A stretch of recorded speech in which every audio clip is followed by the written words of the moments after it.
अस्सलाम वालेकुम नाज़रीन, न्यूज़ वेब लाइव के साथ मैं हूं नाइला भट्टी। शामिल करते हैं आज की अहम खबर।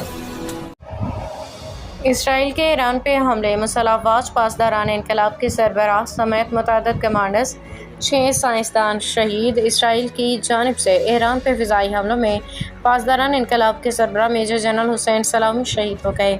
खबरसां एजेंसी के मुताबिक इसराइल ने ईरान में दर्जनों मकामात पे फ़िज़ाई हमले किए हैं। दारुल हुकूमत तेहरान के शुमाल मशरक़ी इलाक़े में धमाकों की ज़ोरदार आवाज़ें सुनी गईं। बाज़ मकामात से धुएँ के बादल उठते दिखाई दिए। ईरानी सरकारी टीवी ने कहा कि तेहरान में पासदारान इनकलाब के सदर दफ्तर को इसराइली निशाना बनाया।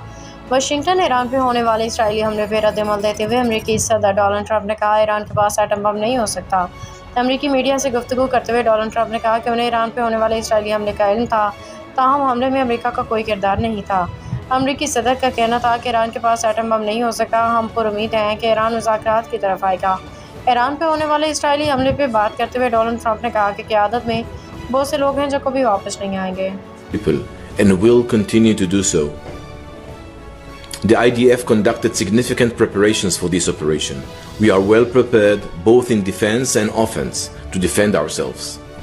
The IDF will continue to defend the state of Israel. अब तक के लिए इतना ही। मज़ीद खबरों और अपडेट से बाखबर रहने के लिए देखते रहें न्यूज़ वेब लाइव। हमारे चैनल को सब्सक्राइब करें, लाइक करें, बेल आइकन को प्रेस करें ताकि नई आने वाली वीडियो आप तक जल्द पहुंच सके।